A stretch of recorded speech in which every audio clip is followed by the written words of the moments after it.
여러분 잘 지내고 있습니까?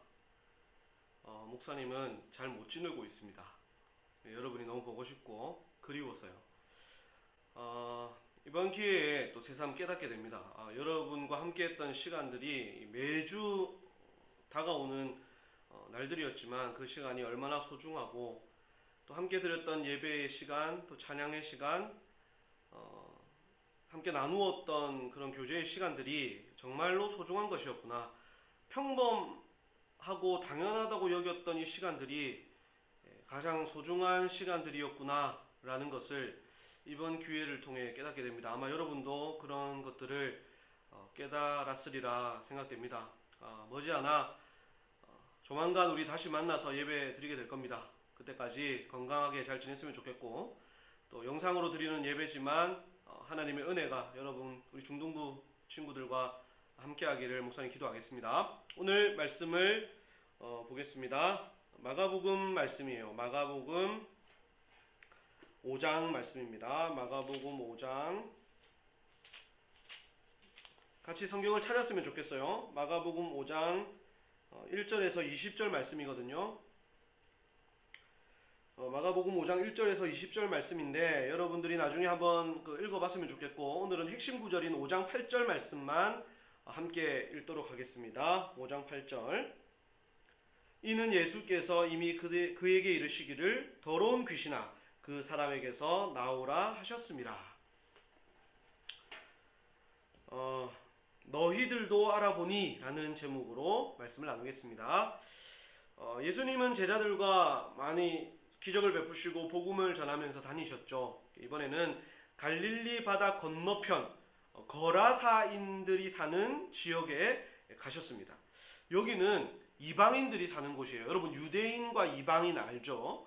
유대인 말고 이방인들이 이제 주로 사는 지역이었는데, 그것을 어떻게 알 수 있냐면 이 본문에 나오는 돼지를 통해서 알 수 있습니다. 유대인들은 돼지를요 부정한 동물이라고 여겨서 기르지 않았어요. 먹지도 않았고요. 하지만 이방인들은 그러지 않았거든요. 여기서 말씀해 보면, 나중에 읽어보면 돼지떼를 사람들이 막 키우고 있습니다. 이방인 지역이라는 것이죠. 예수님께서는 유대인뿐만 아니라 이방인들에게도 하나님의 말씀을 전하고 또 기적을 베풀어 주시기 위해 이방인 지역에 오신 거예요. 이 이방인 사람들에게는 굉장히 좋은 기회죠. 큰 은혜를 경험할 수 있는, 또 구원받을 수 있는 그런 아주 귀한 기회가 이들에게 찾아왔던 것입니다. 자, 예수님께서 그곳에 도착하셔서 처음으로 만난 사람은 다름 아닌 귀신 들린 사람이었어요. 여러분 혹시 귀신 들린 사람을 봤습니까? 아마 직접 보지는 못했을 테고, 뭐 영화나 TV나 이런 것들을 통해서 여러분 아마 본 사람들이 있을 겁니다. 이 성경에서 이 사람에 대해서 설명하는 내용들을 보면 아주 소름이 쫙 끼쳐요. 예수님이 그 지방에 딱 도착해서 배에서 내리셨을 때 그 사람이 무덤 사이에 있다가 싹 나왔습니다. 예. 무덤 사이에 숨어 있다가 쓱 나왔는데 예수님과 제자들이 그 모습을 보고 얼마나 깜짝 놀랐겠어요. 성경의 기록에 보면 그는 늘 무덤 사이에 살았다. 무덤 사이에 살면서 이리저리 밤낮 산과 들로 다니면서 소리를 지르면서 다녔다. 사람들이 이 사람을 묶어두기 위해서 쇠사슬 같은 거, 쇠고랑 같은 것으로 이렇게 딱 손에 채우고 막 몸을 묶어뒀는데 이걸 끊어버린다는 거예요. 끊어버리고는 무덤에서 산으로 들로 막 소리 지르면서 다녔던 거예요. 그리고는 돌로 막 자기 머리를 때리고 막 얼굴을 때리고 하면서 자해까지 하면서 막 소리를 질렀다는 것이에요. 헐크입니다, 헐크. 한마디로 막 헐크였던 거예요. 이 사람들은 더 이상 감당이 안 되니까, 감당할 수가 없으니까 그냥 그를 내버려 두었어요. 네 알아서 살아라 라고, 너는 감당이 안 된다 라고 내버려 둔 상황이었습니다. 그랬던 그가 예수님을 딱 예수님과 마주치게 된 것입니다. 예수님께서 그 사람을 보시고는 그 속에 있는 귀신에게 명하십니다. 더러운 귀신아 그 사람에게서 나와라 라고 말씀을 하셨어요. 그러자 그 사람이 예수님 앞으로 와서는 예수님 앞에 절을 하면서 소리칩니다. 지극히 높으신 하나님의 아들 예수님, 우리가 뭐 잘못했다고? 예수님과 우리가 무슨 억하심정이 있다고? 우리와 무슨 상관이 있다고 우리에게 오셨습니까? 우리를 좀 그냥 내버려 두십시오. 우리를 지옥으로 돌려보내지 마십시오. 막 소리를 칩니다. 그때 때마침 옆에 돼지떼가 있었던 것 같아요. 예수님께서 말씀하십니다. 너의 이름이 무엇이냐? 우리는 군대입니다. 우리가 많습니다. 무리가 하나가 아니고 많기 때문에 우리의 이름은 군대입니다. 예수님, 저 옆에 있는 돼지떼에 우리를 들어가게 해주십시오 라고 부탁을 했어요. 그러자 예수님께서 허락을 하십니다. 이 귀신들이 그 사람에게서 나와서 돼지떼에게로 가게 되고, 거기 있던 돼지떼가 2,000마리 정도가 있었대요. 여러분, 2,000마리가 막 달리기 시작하더니 절벽에서 다이빙을 해가지고 바다에 다 빠져서 죽어버린 거예요. 그 모습을 지켜보던 이 돼지떼를 이렇게 치던 사람들이 깜짝 놀라고 무서워서 거기서 도망을 쳐버립니다. 그리고는 마을로 가서 마을 지도자들이나 사람들에게 얘기를 했어요. 귀신 들린 사람이 이렇게 됐고 돼지떼가 막 이렇게 몰사했다라고 이야기를 한 거죠. 그러자 마을 사람들이 그 자리를 보기 위해서 그곳으로 왔습니다. 그리고는 예수님도 보고 제자들도 보고 앉아있는 귀신 들렸던 그 사람도 보고 바다에 몰사해 있는 돼지떼도 보았어요. 그리고 그들이 예수님에게 와서는요, 이렇게 말을 합니다. 이 마을에서 떠나주십시오 라고 말을 합니다. 왜요? 왜 이들은 예수님에게 와서 이 마을에서 나가달라고 이야기를 했을까요? 그들에게는 이 귀신 들렸던 사람이 회복된 이 사실보다 돼지떼 2,000마리가 죽은 그 사실이 더 큰 거예요. 훨씬 더 손해라고 생각했던 거죠. 이 당시의 상황을 설명하는 여러 가지 기록들 중에 이런 기록이 있어요. 이 당시에는 돼지 한 마리 값이 사람 목숨 값과 비슷했다고 합니다. 예를 들면 어떤 노예를 살려고 하면 그 집에 이제 종으로 드리려고 하면 돼지 한 마리와 교환했다는 거예요. 그런 기록이 있어요.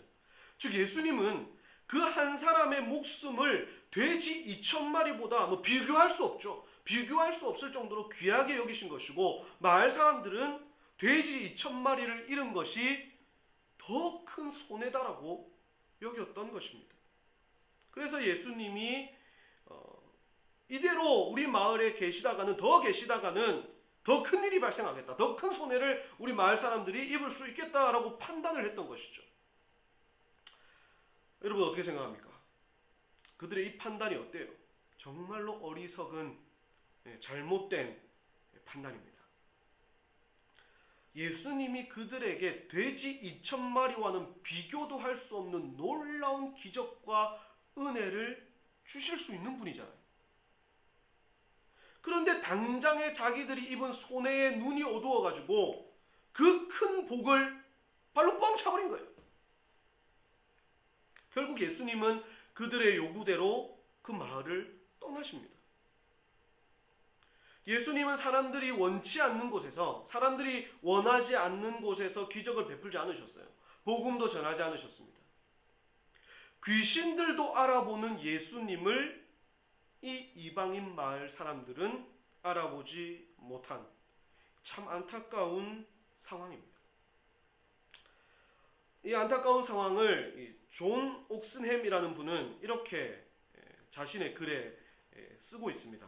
목사님이 읽어줄 테니까 여러분이 자막으로 한번 보기를 바랍니다. 라비어, 떠나주십시오.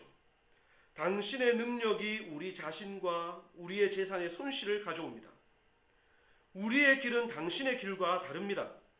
당신은 사람들을 사랑하지만 우리가 사랑하는 것은 돼지입니다. 그러니 전능하신 이시여 떠나주십시오. 그리고 이 바보 같은 녀석도 데려가 주십시오. 그의 영혼이라고요? 그의 영혼이 무슨 상관입니까? 당신이 그 녀석을 온전케 하신 것이 우리에게 무슨 유익을 주죠? 우리는 돼지를 잃었단 말입니다. 그러자 그리스도는 슬픔에 잠기셨다. 예수는 그들에게 사랑과 희망과 하나님의 애정에 대한 표적을 보여주셨는데 그들은 돼지를 원했다. 그리스도는 문 밖에 서서 부드럽게 문을 두드리신다. 하지만 만약 당신의 금이나 돼지가 출입구를 막는다면 그는 억지로 밀치고 들어가지 않으실 것이다. 그는 떠나실 것이며 당신의 마음의 보화를 따라 살도록 내버려 두실 것이다. 사랑하는 우리 중등부 친구 여러분, 우리 눈앞을 우리의 욕심이 막고 있다면 우리는 예수님을 볼 수도 없고 그 예수님에 대해 깨달을 수도 없습니다. 그 욕심은 돈이 될 수도 있습니다. 본문처럼. 또 남친과 여친이 될 수도 있습니다. 게임이 될 수도 있고요. 성적이 될 수도 있고요. 뭐 술과 담배가 될 수도 있습니다. 야동이 될 수도 있습니다. 여러분이 지난달에 같이 썼던 내가 올 한 해 반드시 끊어버려야 될 죄, 그 내용들이 바로 하나님을 볼 수 없게 만드는, 하나님을 깨달을 수 없게 만드는 내 눈앞을 가로막고 있는 그 욕심이 될 수 있다라는 말입니다. 더 가치 있는 것을 얻을 수 있다면 그 다음 가치 있는 것을 버릴 수 있는 여러분 되길 바랍니다. 우리에게 가장 가치가 있는 예수님을 위해서 예수님 다음으로 가치 있다고 여겨지는 것들을 내려놓을 수 있는 용감한 믿음의 소유자가 되기를 바랍니다. 그리고 이 고침받은 사람 있죠. 귀신 들렸다가 고침받은 사람이 예수님을 대신해서 마을로 들어갑니다. 그리고 가족들과 그 지역의 사람들에게 예수님을 전하게 됩니다. 그랬던 것처럼 여러분들도 여러분 주변에 예수님을 모르는 사람들, 세상의 욕심 때문에 그 눈이 가려져서 예수님을 보지도 못하고 깨닫지도 못하는 그 불쌍한 사람들에게 예수 그리스도를 전할 수 있는 여러분 되시기를 바랍니다. 아멘. 여러분, 이 시간에 복수 퀴즈를 내겠습니다. 복수 퀴즈를 3개를 낼 텐데요. 그 3개에 대한 답을 여러분이 예배를 드렸다라는 그 인증샷과 함께 여러분 반 선생님에게 보내주십시오. 그러면 보내준 친구에게는 출석 체크뿐만 아니라 포인트를 여러분에게 드리겠습니다. 반드시 이 복수 퀴즈에 대한 답을 함께 1번 답, 2번 답, 3번 답 해서 함께 보내주길 바랍니다. 고등부 흉 따라하는 거 아니에요. 목사님은 몇 년 전부터 이거 하려고 생각하고 있었어요. 네, 그렇게 생각하면 안 됩니다. 자, 1번 문제. 예수님께서 배를 타고 도착하셨던 바다, 갈릴리 바다 건너편 이 지역은 어떤 지역입니까? 지역의 이름은 무엇입니까? 라는 것이고요. 2번째 문제입니다. 예수님이 만났던 사람, 그 속에 들어와 있던 귀신들의 이름이 무엇입니까? 라는 것이 2번째 문제입니다. 3번째 문제는 이 귀신들이 쫓겨나서 돼지에게 들어갔는데 그때 바다에 빠져서 죽었던 돼지는 약 몇 마리였습니까? 라는 문제입니다. 이 3개의 답을 답과 함께 인증샷을 찍어서 선생님에게 보내주면 고맙겠습니다. 여러분, 다음 주에 또 만나요. 안녕.